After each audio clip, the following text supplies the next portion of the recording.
Hey YouTube. So it's Saturday, I think, let's see, October 7th I believe it is. It's 2017. I cut a pile of this siding today.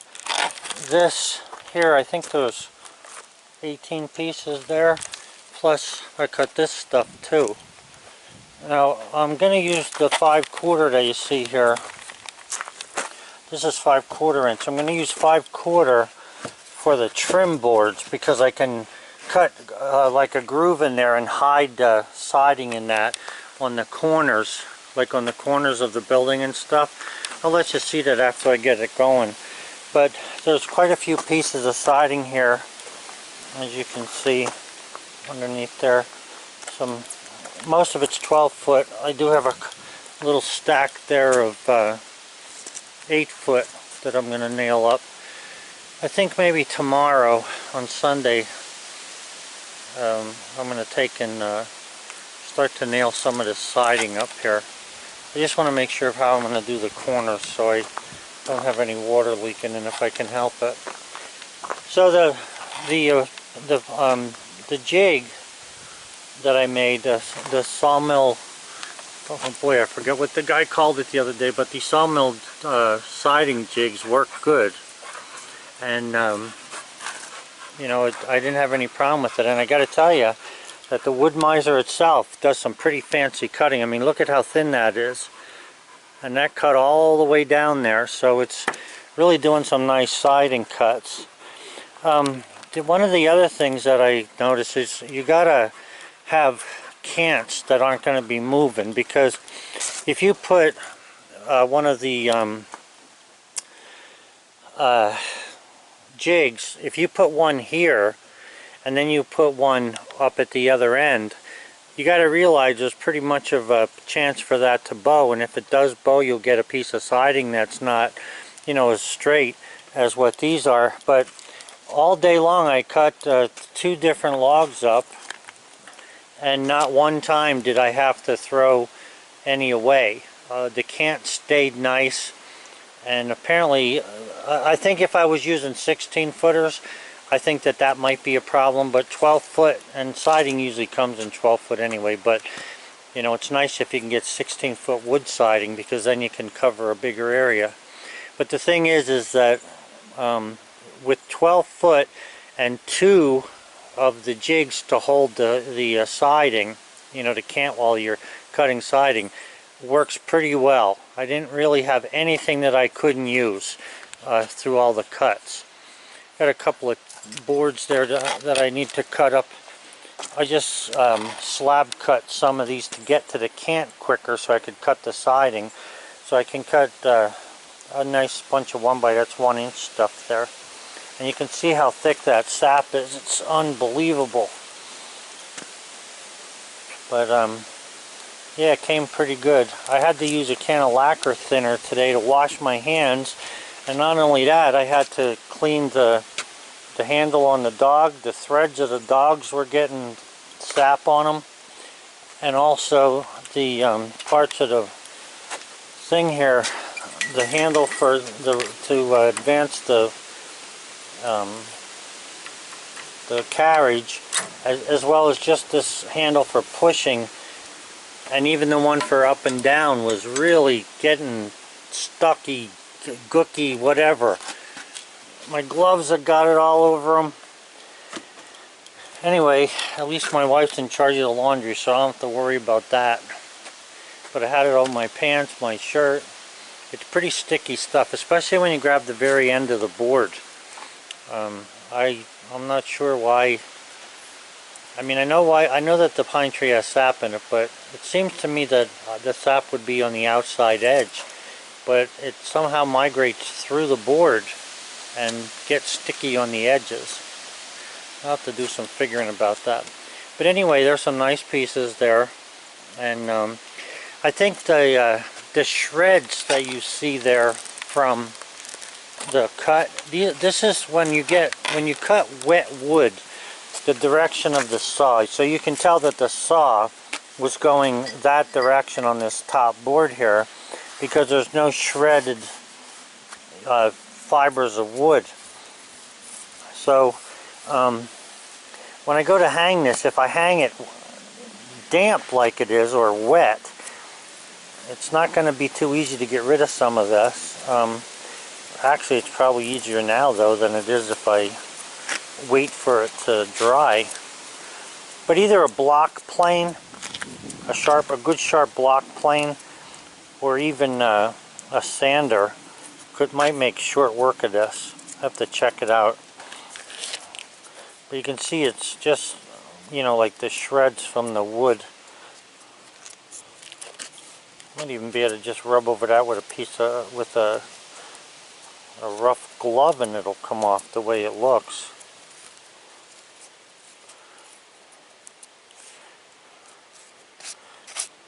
Well, anyway, it's siding that came off the sawmill. I'm happy with it. I want to start getting it onto the side of the building here. It was a really nice day today. I think the temperature almost hit 80 today.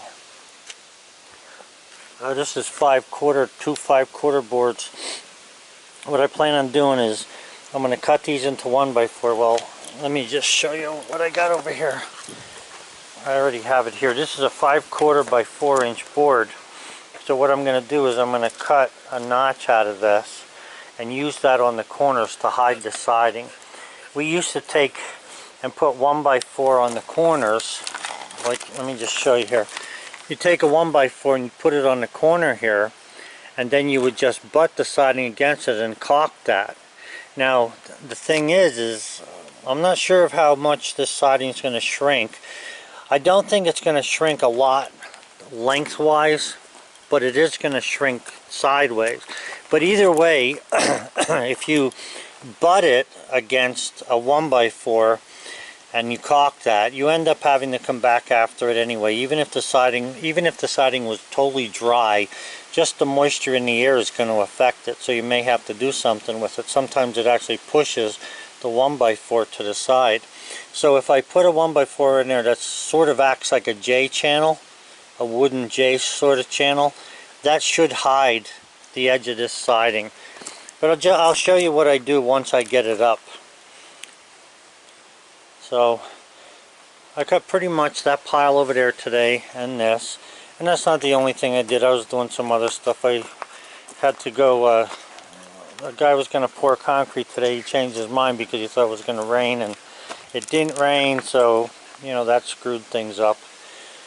I have a board here that he wants to cut into a 2x4 because he's 16 feet wide for a screed board. He needs at least a 17.5, 18-foot board. I can't cut a full 18, and that's what this log is, but I can cut a 17.6, which will be just as good. So I got to cut a screed board out of that. I don't know too much. I don't really like cutting out of this dead wood. He seems to like dead wood rather than live trees. The problem with this dead wood is you don't know what's in the middle of it. It could be infected, it could be dry rotted. I've already cut some that the 2x4s were dry rotted. There was powder coming off of them. So, you know, we'll see what happens with it. Not even sure what kind of wood that is. I don't think that's red oak. I'm not sure what it is. Yeah, so anyway, we got to cut these up to get rid of these. And also, I wanted to say that with that jig ending up with a 2-inch, like a 2x8 left over, you know, all you really got to do is take a piece of this siding, lay it on the table, on the bunk, and put the 2x8 on top of it, and you can still cut a couple of pieces out of it. But I found that if I cut it into 5/4, get that last piece into a 5/4 board like I have over here, you can actually use them, like I say, for the trim. So I'm going to try that, see how that works. I'll have to dig my table saw out to cut a little J or an L out of that 5/4 to hide the ends of the boards here, and then we'll go from there. And I also decided that I'm going to use a 5-inch reveal. It'll get me a little further, and not only that, it's easier to figure out, you know, in fives, you know, what all I'm going to need. So I'm just going to follow that. And like I say, I don't know for sure about these edges here with the shreds there. I may just take a Maybe I'll just take some kind of a piece of heavy sandpaper and just run that through my hand as I'm doing it. On the sides that, you know, like this one here, this board here is thick on this side, thin on this. So this is the thin side that has it. So it's like half of them have to be done, the other half don't. I'll tell you what, that come out pretty nice and smooth. I mean, it is rough cut compared to very smooth siding. I was thinking about how you'd run this through a planer on one face, and I guess if you laid one on top of the other, ran them through as a set, now I'm not sure how that would work, and then flipped it over and run it through, at least you'd have one smooth face. I'd have to check that out and see how that works. Alright guys, well, it's the end of the day. You can see the sun's setting in the west over there. I just came back from taking my dog for a run.